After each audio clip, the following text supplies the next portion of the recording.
Since 1960, when Nigeria gained independence, it has had 20 years of uninterrupted democratic rule, while the military ruled for the better part since the attempt of nationhood. Though the country has been faced with one problem or the other politically, some stakeholders, however, commented on the progress achieved so far. They said the country has grown politically with smooth transition from one elected administration to the other.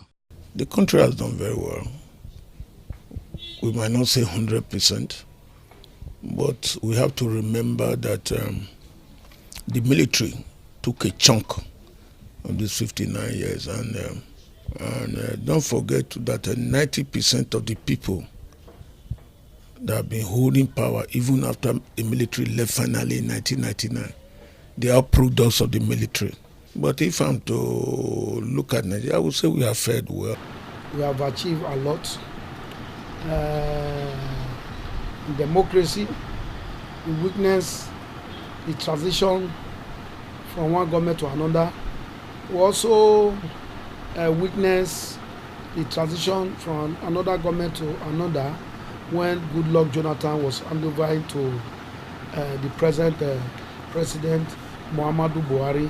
So it's a very good one. It was only in 1999 we now started to have a democratic government in Nigeria, and since then till now we've done very well politically.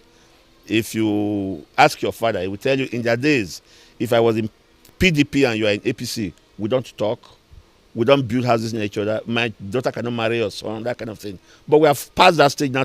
Others, however, believe that the country has not made expected progress politically. According to them, Nigeria is yet to pattern its democracy in line with what is obtainable in the Western kind, despite uninterrupted 20 years of democratic rule. 20 years uninterrupted democratic governance, that in itself is something good.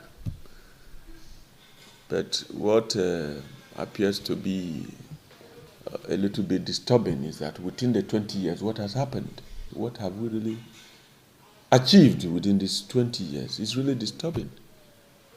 There is, general insecurity across the country.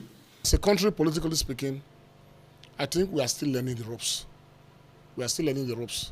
We travel every now and then to other parts of developed climes in the world. We try to copy their system of governance, and we are not able to replicate the system of governance the way and manner they practice theirs. Freedom of speech is becoming an aberration in our country today. The stakeholders agree that Nigeria's independence is worth celebrating because of the unity of the country and expressed hope that things will get better. Efosa Uwangue reporting.